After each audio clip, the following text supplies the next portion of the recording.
बच्चों, आज के इस वीडियो में आपका बहुत बहुत स्वागत है। मैं आपको संज्ञा पढ़ा रही थी और जिसमें मैंने संज्ञा की परिभाषा, उसके भेद, व्यक्तिवाचक, जातिवाचक और भाववाचक की परिभाषा, उसके उदाहरण आपको समझा दिए थे। साथ ही साथ मैंने समझाया था व्यक्तिवाचक शब्दों का कैसे जातिवाचक के रूप में प्रयोग किया जाता है। मैं उसी क्रम को आगे बढ़ाते हुए अब बढ़ रही हूँ कि जातिवाचक संज्ञा का व्यक्तिवाचक रूप में कैसे प्रयोग होता है। जैसे रावण शब्द जो है तो व्यक्तिवाचक शब्द, क्योंकि ये दशानन शब्द रावण शब्द जो है रावण के लिए कहा है।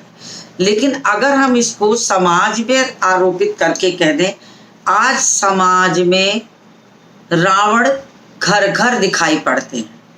अब यहाँ पर ये रावण शब्द व्यक्तिवाचक है, परंतु ये व्यक्तिवाचक रह नहीं गया, क्योंकि हमने समाज के उन तमाम व्यक्तियों के लिए रावण शब्द का प्रयोग कर दिए जिनका स्वभाव रावण की तरह है। तो ऐसी स्थिति में हम रावण शब्द को व्यक्तिवाचक होते हुए भी उसे जातिवाचक के रूप में प्रयोग कर दिए, तो जातिवाचक रूप बन गया उसका।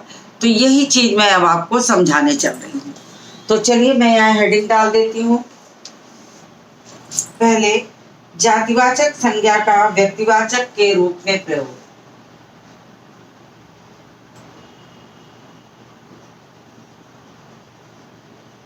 जातिवाचक संज्ञा का व्यक्तिवाचक के रूप में प्रयोग। तो सबसे पहले आपको ये जानना होगा कि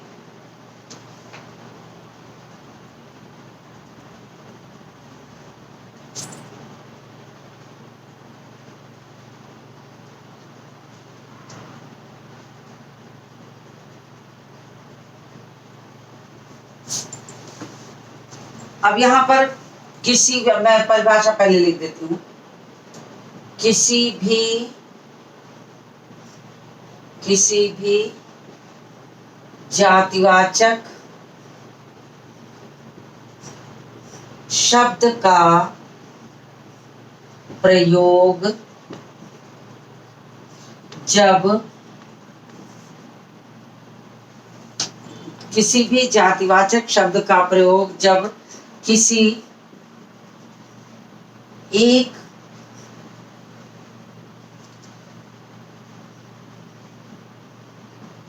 व्यक्ति के लिए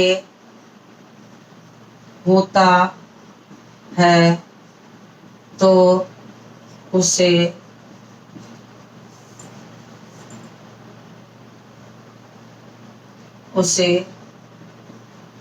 जातिवाचक का व्यक्तिवाचक में प्रयोग करके किया जाता है। जैसे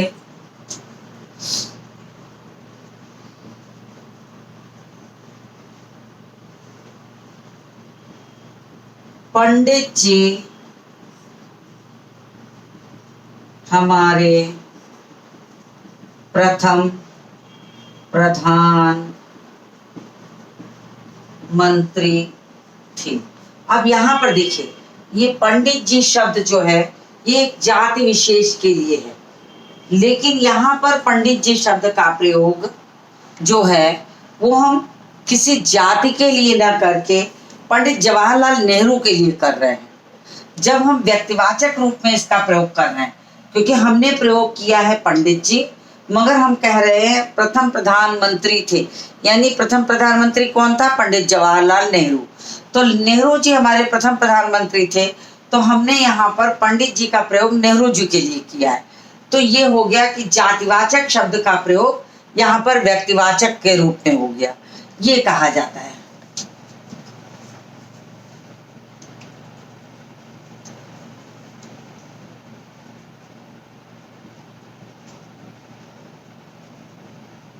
महात्मा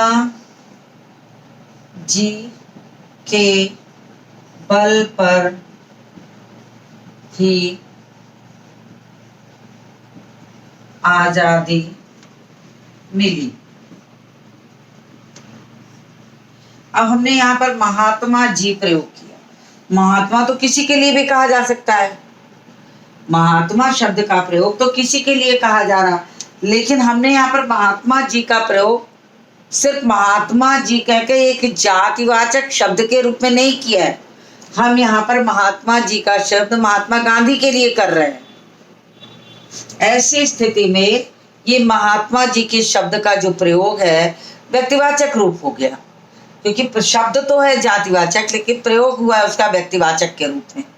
तो इसे हम कहेंगे कि जातिवाचक संज्ञा का व्यक्तिवाचक के रूप में प्रयोग। लेकिन अगर हम इसी को किसी व्यक्तिवाचक संज्ञा को जातिवाचक में परिवर्तित करना है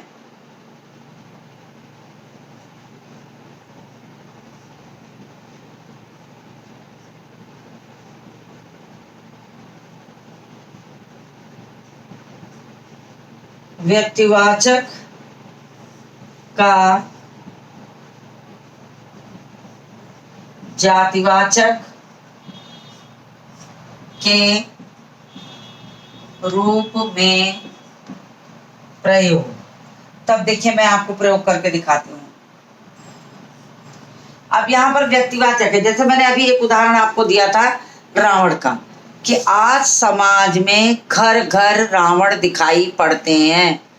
तो यहाँ मैंने रावण शब्द का प्रयोग किया, लेकिन वो रावण के लिए नहीं किया है, मैंने उस व्यक्तिवाचक शब्द को जातिवाचक बना दिया, यानी बुरे प्रकृति के लोगों के लिए प्रयोग किया जा रहा है, बुरे प्रकृति के लोगों के लिए कहा जा रहा है। ऐसी स्थिति में हमें उसका प्रयोग जो है ये मानना चाहिए कि वो जातिवाचक हो गया। जैसे मैं उदाहरण देके बताऊं, इससे पहले लिख देती हूँ। जब किसी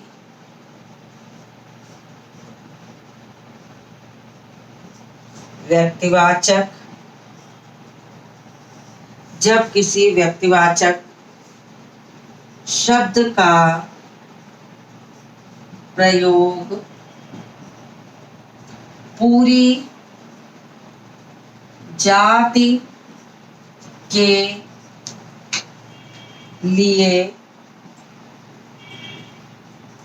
किया जाता है तो उसे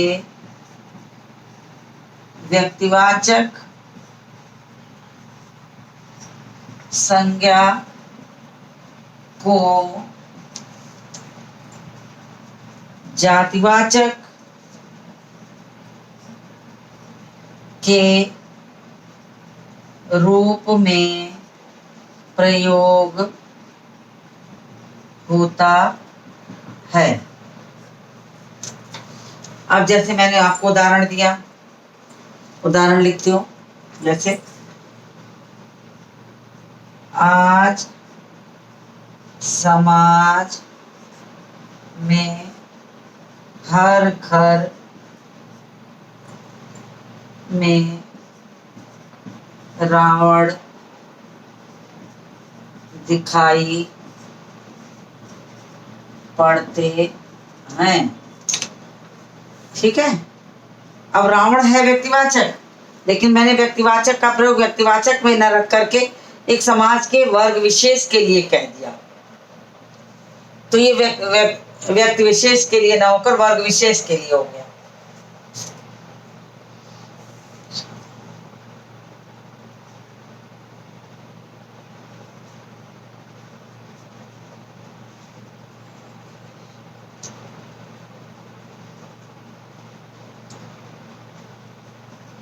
विभीषण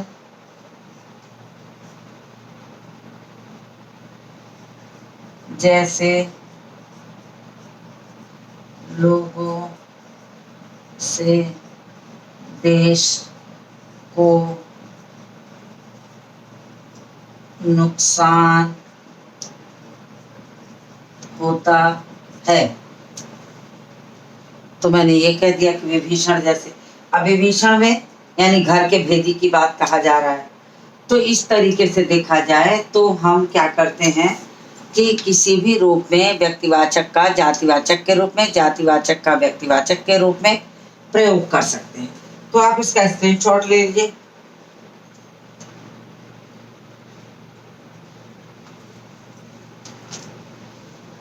अब मैं भाववाचक संज्ञा का जातिवाचक के रूप में प्रयोग बताती हूँ। इसको मैं रब करने जा रही हूँ, आप इसका स्क्रीनशॉट ले लीजिए।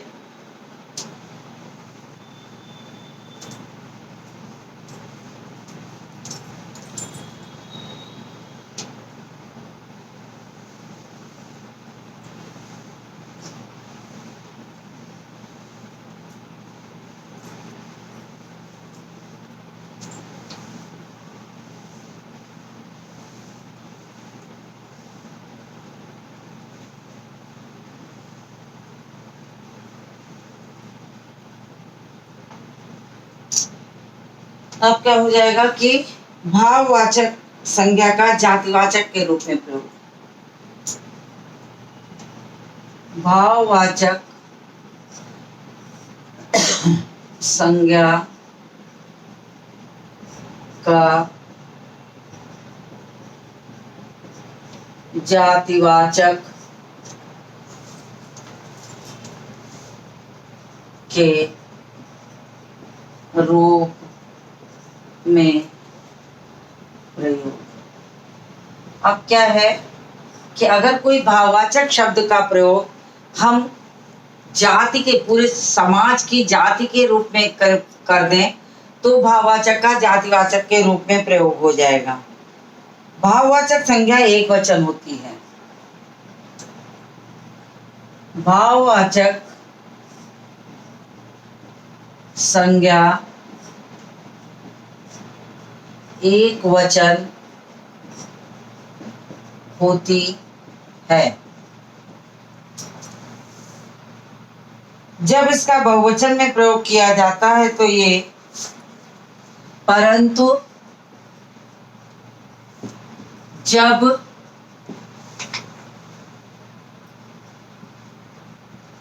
इसका प्रयोग बहुवचन के रूप में किया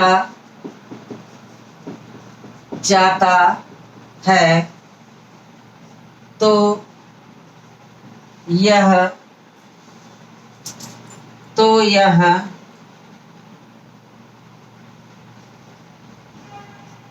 जातिवाचक हो जाती है। जैसे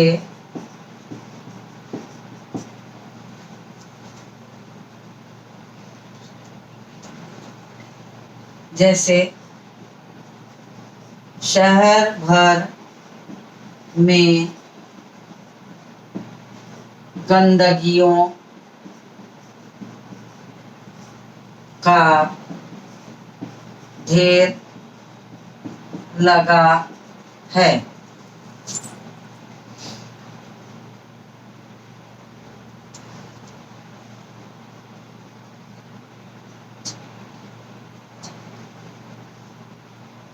कई बार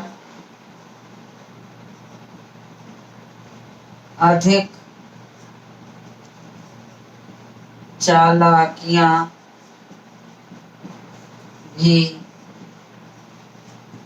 नुकसान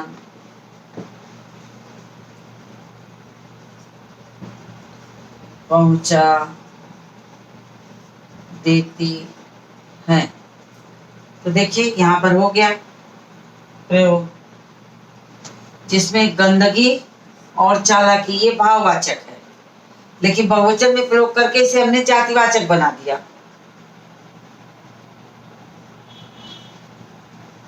गंदगी और चालाकी भाववाचक है, परंतु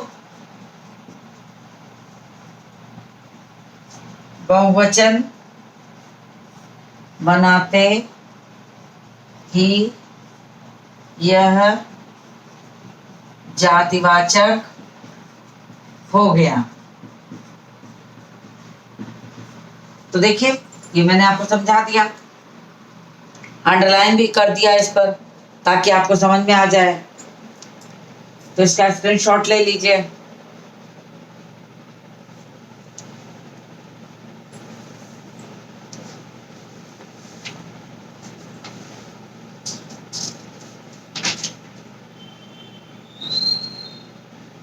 अब मैं आपको भाववाचक संज्ञा की रचना बताती हूँ कि भाववाचक संज्ञा कैसे बनती है।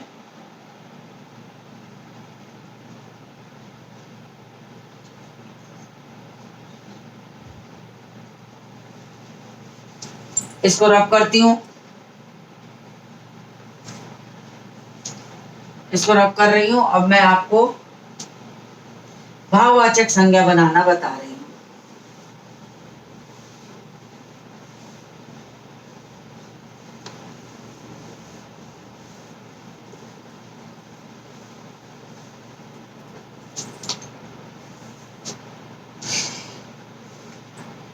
भाववाचक संज्ञा शब्दों की रचना 5 तरह से होती है। भाववाचक संज्ञा शब्दों की रचना 5 तरह से होती है।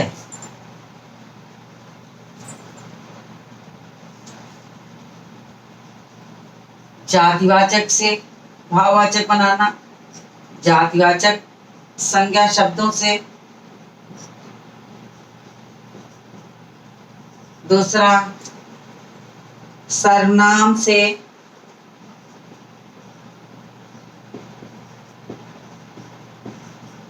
तीसरा विशेषण से,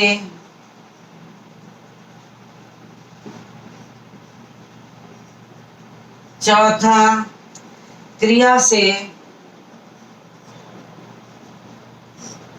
और पांचवा अव्यय से। मतलब इतने चीजों से भाववाचक बनता है। तो सबसे पहले जातिवाचक संज्ञा से भाववाचक।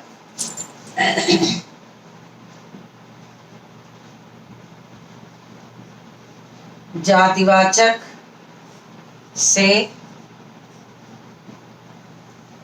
भाववाचक संज्ञा।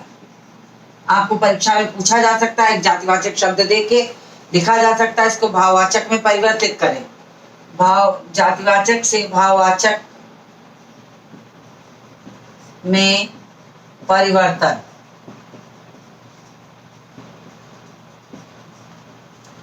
ठीक है, जातिवाचक संज्ञा से भाववाचक में परिवर्तन बता रही हूं। तो जातिवाचक शब्दों को मैं इधर लिख रही हूं और भाववाचक बनाकर उसके बगल में।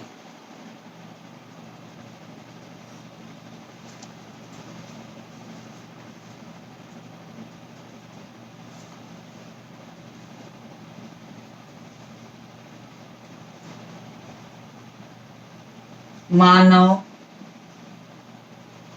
पशु,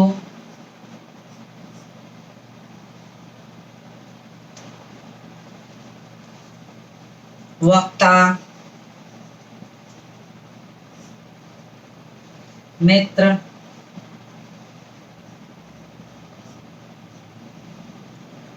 दानव, विद्वान,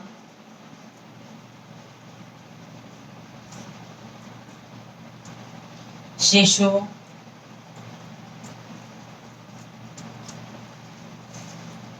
प्रभु,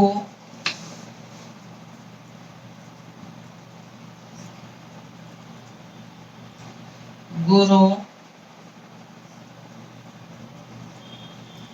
और शूद्र। अब देखिए, सब में आप प्रत्यय लगाते जाएंगे, ये बन जाएगा। मानव से मानवता, पशु से पशुता, वक्ता से वक्तृत्व, वक्तृता,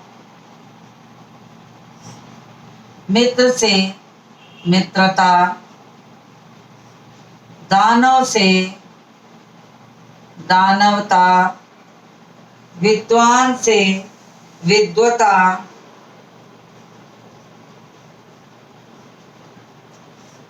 शिशु से शैशव भी हो सकता है, शिशुता भी हो सकता है, शिशुता, और कहीं कहीं शैशव भी मिलता है। प्रभु से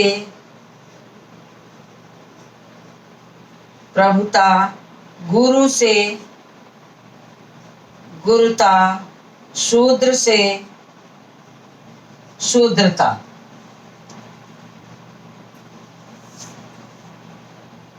तो अब उसके बाद मैं इस साइड लिखूंगी, 10 शब्द इधर लिखे हैं तो 10 इधर लिख देती हूँ, क्योंकि बहुत ज्यादा मिटाने से दिक्कत हो जाएगी। शब्द उतार दो पहले। बच्चा,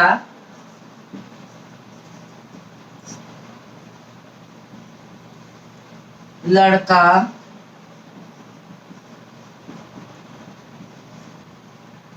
बूढ़ा, नारी,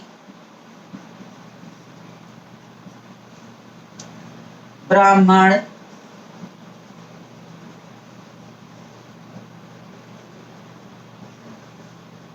नेता, बंधु, नेता, चोर, दोस्त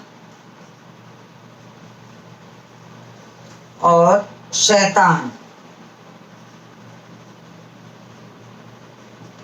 तो ये 20 शब्द हो गए। तो मैं इसको लिखने चल रही हूँ, फिर मैं किनारे हट जाऊंगी तो आप इसको उतार लीजिएगा। बच्चा से बचपन, लड़का से लड़कपन, बूढ़ा से बुढ़ापा, नारी से नारीत्व, ब्राह्मण से ब्राह्मणत्व, बंधु से बंधुत्व, नेता से नेतृत्व, चोर से चोरी, दोस्त से दोस्ती, शैतान से शैतानियां। तो ये शब्द मैंने लिख दिए और साथ ही इसका मैंने आपको भाववाचक रूप भी बता दिया। तो मैंने आपको यहाँ पर जातिवाचक शब्दों से भाववाचक में परिवर्तन सिखाया है। आप इसका स्क्रीनशॉट ले लीजिए ताकि आपको कभी भी कोई शब्द दिया जाए तो आप परीक्षा में उसको भाववाचक में परिवर्तित कर सकें। तो इसका स्क्रीनशॉट ले लीजिए। उसके बाद में सर्वनाम शब्दों से फिर विशेषण शब्दों से कुछ शब्द भी आपको बता देती हूँ। तो आप इसका स्क्रीनशॉट ले लीजिए, मैं इसको रब करूंगी।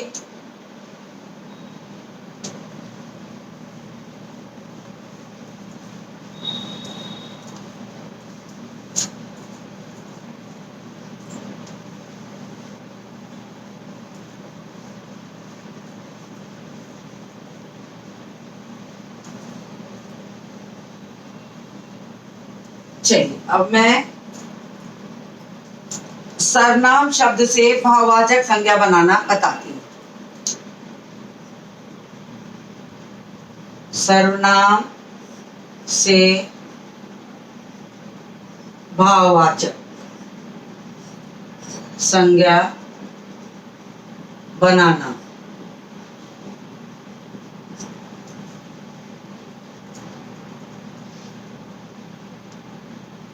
अब देखिए शब्द लिख देती हूँ सर्वनाम से भाववाचक। तो पहला शब्द है पराया, दूसरा है अपना, फिर है अहं, फिर है मम, निज और आप। अब देखिए इसका भाववाचक बनाया तो पराया से क्या हो जाएगा, परायापन। अपना से हो जाएगा अपनापन।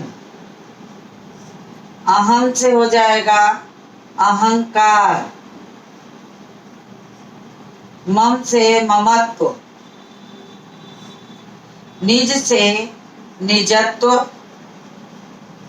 और आप से आपा। ये शब्द हो गया आपका। थोड़ा थोड़ा लिखवा रही हूं। फिर विशेषण से भाववाचक बहुत इंपॉर्टेंट है, आप इसका स्क्रीनशॉट लीजिए, मैं विशेषण से भाववाचक लिखवाऊंगी, आप इसका स्क्रीनशॉट ले लीजिए तो मैं विशेषण से लिखवा दूं। संभवतः आपने ले लिया होगा।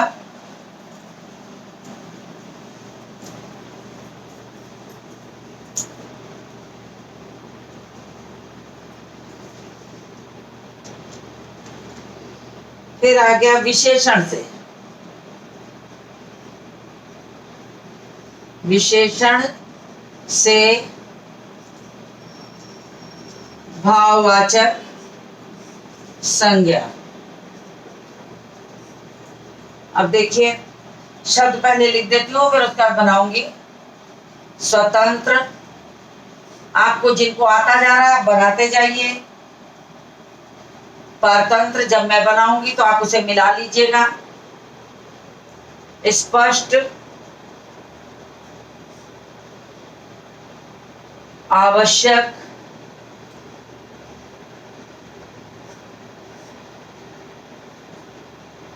नीच, महान और सज्जन,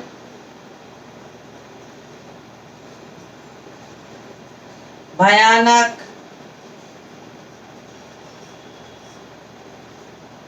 सहायक,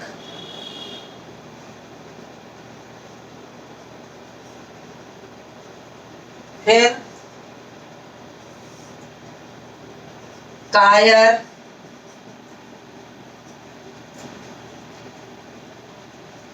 मीठा,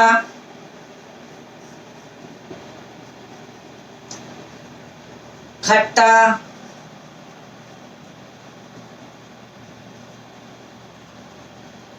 प्यासा,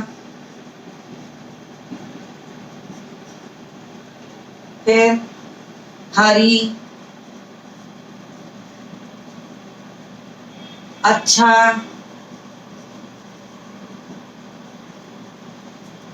फिर मधुर,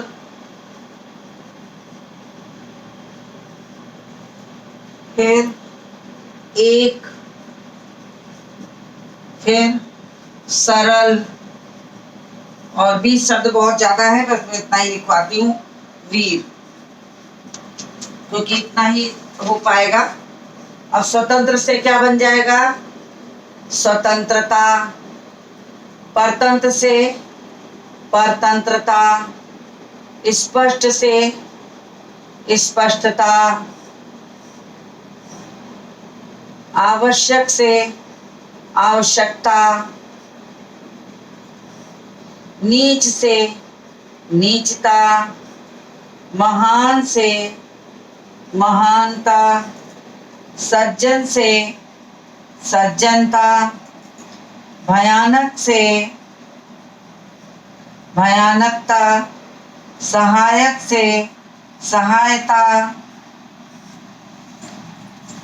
फिर कायर से कायरता।